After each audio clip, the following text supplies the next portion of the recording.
Strawberry milk shake ఇంట్లోనే ఎలా తయారు చేయాలో ప్రాసెస్ చూసేద్దాము. And yummy yummy tasty tasty strawberry juice ఇది. సో ఇంట్లోనే మంచి హెల్తీగా చేసుకోవడం ఎలానో చూపించేస్తాను, వచ్చేసేయండి.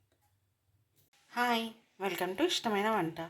ఈ స్ట్రాబెర్రీస్ తోటి మనం ఇంట్లోనే మంచిగా మిల్క్ షేక్ చేసుకొని పిల్లలకి ఇవ్వచ్చు. పిల్లలు ఊరికే బయటివి అడుగుతుంటారు కదా, అలా కాకుండా మనం మంచిగా ఇంట్లోనే చేసి ఇచ్చామనుకో వాళ్ళు మంచిగా హెల్తీగా ఉంటారు. అండ్ వాళ్ళకి నచ్చుతుంది కూడా. ఒకసారి మీరు ఇలా ప్రాసెస్లోకి వెళ్ళిపోదాము. ఎలా చేయాలో చూపిస్తాను.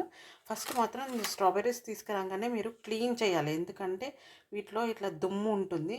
సో నేను సాల్ట్ వాటర్ తీసుకున్నాను. వాటర్లో మనము ఇట్లా కొన్ని సోక్ చేసి ఒక 5 మినిట్స్ అట్లా సోక్ చేసి పెట్టండి. సోక్ చేయడం వలన ఏమవుతుందంటే దాంట్లో ఉన్న అంత డస్ట్ పార్టికల్స్ అన్నీ కూడా పోతాయి. సో ఇలా ట్రై చేయండి ఫస్ట్ మాత్రం కంపల్సరీ, ఎందుకంటే అంత డస్ట్ ఉంటుంది. నెక్స్ట్ ప్రాసెస్ చెప్పేస్తాను. ఇలా ఉన్న పైన ఇవి ఉన్నాయి కదా, అవి తీసేసుకోవాలి. ఈ గ్రీన్ కలర్ ఈ ఆకులు అవన్నీ తీసేసి మళ్ళీ ఒకసారి మంచిగా శుభ్రంగా కడుక్కొని, సో ఇలా అన్నీ ఒక ప్లేట్లోకి తీసుకొని చిన్న చిన్న పీసెస్ కట్ చేసుకోవాలి.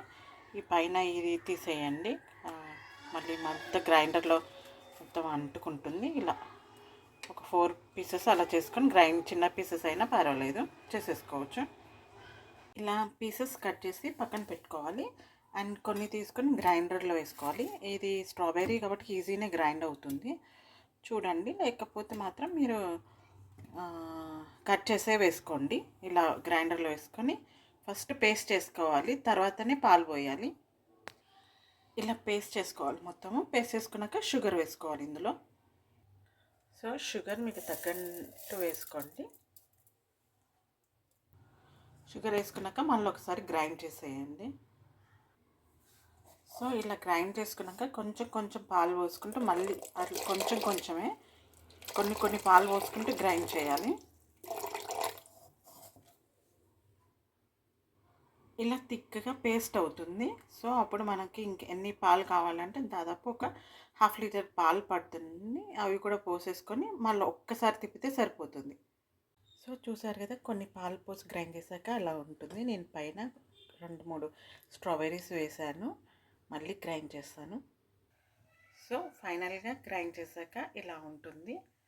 అండ్ మనం ఇప్పుడు ఏం చేయాలంటే ఇది సర్వ్ చేసేసుకోవాలి. ఈ స్ట్రాబెర్రీస్ కొన్ని వేసుకోవాలి. అండ్ జీడిపప్పు, ఈ జీడిపప్పు కూడా కొన్ని ముక్కలు చేసుకొని గ్లాస్లో పోసుకున్నప్పుడు వేసుకుంటే మాత్రం చాలా బాగుంటుంది. సో ఇలా ఒక గాజు గ్లాస్ తీసుకొని అందులోకి మనం ట్రాన్స్ఫర్ చేసుకోవాలి.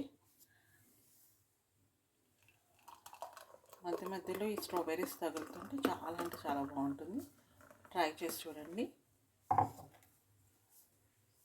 సో ఇలా పెట్టుకోవాలి. స్ట్రాబెర్రీస్ 2-3 వేసుకొని జీడిపప్పు పలుకులు ఇలా కట్ చేసి వేసుకున్నాం అనుకోండి, మధ్య మధ్యలో తగులుతుంటే చాలా అంటే చాలా బాగుంటుంది. ట్రై చేయండి. సో ఇంట్లో పిల్లలకి ఇలా హెల్తీగా ఇస్తే బయటికి వెళ్ళకుండా ఇష్టపడి తింటారు, ప్లస్ వాళ్ళు కూడా చాలా ఆనందపడతారు. మీరు కూడా ఒకసారి ట్రై చేసి ఇలా ఇంకా గార్నిష్ చేసుకోవాలి అంటే ఇలా పెట్టి ఇవ్వండి, చాలా మంచిగా తినేస్తారు. చూడండి ఇలా పెట్టిస్తాను. సో ఒకసారి ట్రై మాత్రం చేయండి. సో మంచి టేస్టీగా ఉంటుంది అండ్ చూడ్డానికి కూడా చాలా బాగుంటుంది. Thank you for watching and please subscribe my channel. Like చేయండి అండ్ కమెంట్ సెక్షన్లో కూడా ఎలా వచ్చిందో కూడా చెప్పేయండి. And please don't forget to subscribe. Thank you.